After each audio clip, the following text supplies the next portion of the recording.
Chief of defence staff general Bipin Rawat द्वारा वायुसेना को थल सेना की सहायक सेना कहे जाने पर पिछले दिनों मीडिया में तूफान खड़ा हो गया। यदि जनरल रावत अपनी बातों पर फिर से गौर करे तो यह जरूर मान लेंगे कि वह एक महत्वपूर्ण समय में की गई प्रतिकूल टिप्पणी थी। Paragraph change. बहरहाल यह सब कोई नई बात नहीं है।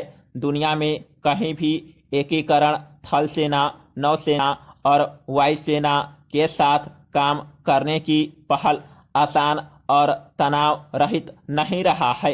हालांकि समझदारी से सोचे तो जनरल रावत के बयान संबंधी हंगामे से कुछ अच्छा भी निकल सकता है, मगर इसके लिए नागरिक नेतृत्व को आगे बढ़ना होगा और सुधार प्रक्रिया की जिम्मेदारी उठानी होगी, जिसमें एकीकरण पर अधिक बल देना भी शामिल है। लेकिन दुर्भाग्य से अब तक ऐसा कुछ होते हम नहीं देख रहे हैं। नतीजन भारतीय सेना एक से दूसरे विवाद में फंसती चली जाएगी, बजाय इसके कि इसका अब तक का सबसे महत्वपूर्ण कायाकल्प हो सकता था। Paragraph change. अपने साक्षात्कार के दौरान जनरल रावत ने एकीकरण को लेकर कुछ बहुत गहरी बातें कही। हालांकि उनके इस तर्क ने सबका ध्यान खींचा कि वायुसेना सशस्त्र बलों के लिए उसी तरह एक सहायक अंग बनी हुई है जिस तरह आर्टिलरी या इंजीनियर थल सेना की लड़ाकू टुकड़ियों की मदद करते हैं। इसकी वाजिब आलोचना हुई। यहाँ यह तर्क दिया जा सकता है कि जनरल रावत अपनी बातों को सही तरीके से नहीं रख सके और यह कहकर पूरे विवाद को शांत कर दिया जाए, लेकिन यह अव्यवहारिक होगा। वास्तव में इस पूरे मसले का असली मर्म यह है कि जनरल रावत ने उन बातों को जाहिर कर दिया है जो अब तक आम लोगों के लिए गोपनीय थी। Paragraph change. वास्तव में यह गलत धारणा पीढ़ियों से कायम है कि वायुसेना थल सेना की सहायक शाखा है।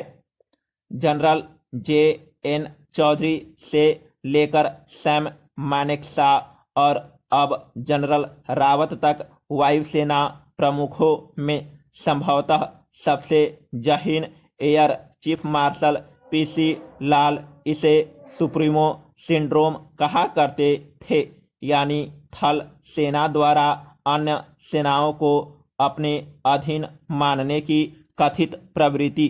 आज भी मौजूदा विवाद के संदर्भ में यदि सैनिकों के व्हाट्सएप ग्रुप में चल रही चैटिंग पर सरसरी नजर डाले तो पता चलेगा कि कई थल सेना अधिकारी जनरल रावत की बातों से इत्तेफाक रखते हैं। Paragraph change.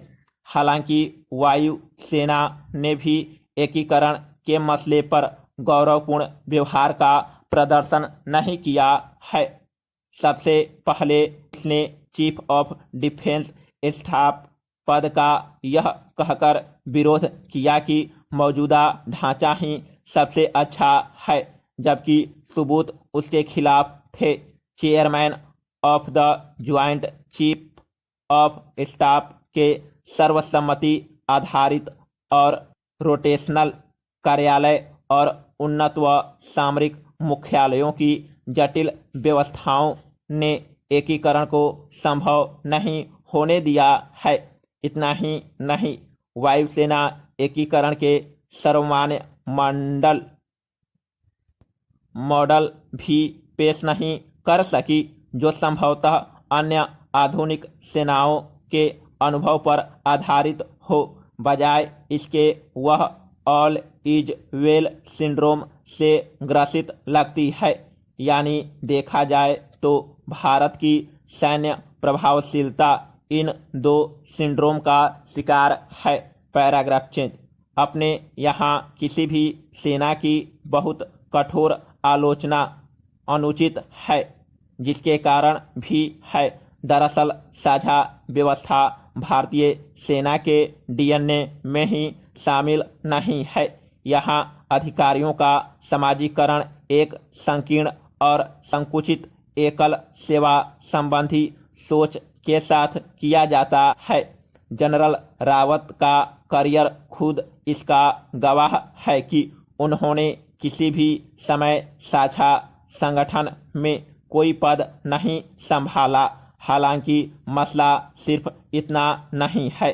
थल सेना और वायुसेना की पदोन्नति संबंधी नीतियां भी साझा संगठनों में सेवा को प्राथमिकता नहीं देती, बल्कि सभी अपनी अपनी सेवा के सर्वश्रेष्ठ अधिकारियों को अपने पास ही रखना चाहती है।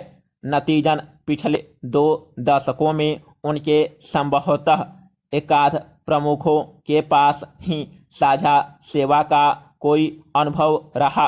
भारतीय नौसेना की यहाँ तारीफ की जा सकती है, क्योंकि उसके कुछ प्रमुखों की पोस्टिंग दूसरी सेवाओं में भी हुई है। Paragraph change. एकीकरण को साकार करने का एक और तरीका है सैन्य शिक्षा। इस मामले में भी हमारी व्यवस्था एकल सेवा को ही बढ़ावा देती दिखती है, जिसके कारण अपने से इतर सेवाओं के बारे में गलत धारणाएं बनती बिगड़ती है। निस्संदेह सीडीएस का पद गढ़ने के साथ प्रधानमंत्री नरेंद्र मोदी ने भारतीय सेना के लिए शायद सबसे महत्वपूर्ण परिवर्तन की शुरुआत की थी। लिहाजा सेनाओं के बीच हम जो असहमति देखते हैं वह स्वाभाविक ही है और अपेक्षित भी। हालांकि अब असैन्य नेतृत्व को इसमें दखल देने और कदम बढ़ाने की जरूरत है। एडमिरल अरुण प्रकाश जैसे कई सुधारवादी अधिकारी इस परिवर्तन में अधिक से अधिक राजनीतिक स्वामित्व की वकालत करते रहे हैं। Paragraph change. वास्तव में हम अब भी प्रस्तावित संयुक्त संरचना के बारे में स्पष्ट नहीं हो सके हैं। क्या जब संयुक्त थिएटर कमांड बनेगा तो क्या वह सीडीएस को रिपोर्ट करेगा? यदि हाँ, तो ब्रिटेन की तरह क्या यहाँ भी एक अस्थायी संयुक्त मुख्यालय होगा, या फिर थिएटर कमांड अमेरिका से सबक लेते हुए सीधे रक्षा मंत्री को रिपोर्ट करेगा? अगर ऐसा हुआ तो क्या हम रक्षा मंत्रालय के समकक्ष कोई कार्यालय बनाएंगे? क्योंकि ऐसी भूमिका निभाने के लिए रक्षा मंत्रालय तैयार नहीं है। ये सभी महत्वपूर्ण प्रश्न है और हमारे संस्थानों को प्रभावित करेंगे, मगर फिलहाल इनका कोई जवाब हमारे पास नहीं है। Paragraph change. इन सब में एक अहम सवाल यह भी है कि इस बदलाव के पीछे सोच किसकी है और किसकी योजना क्या है।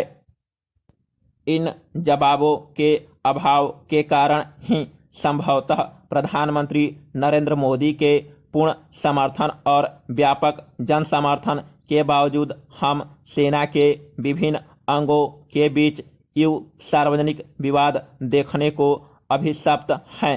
समाप्त।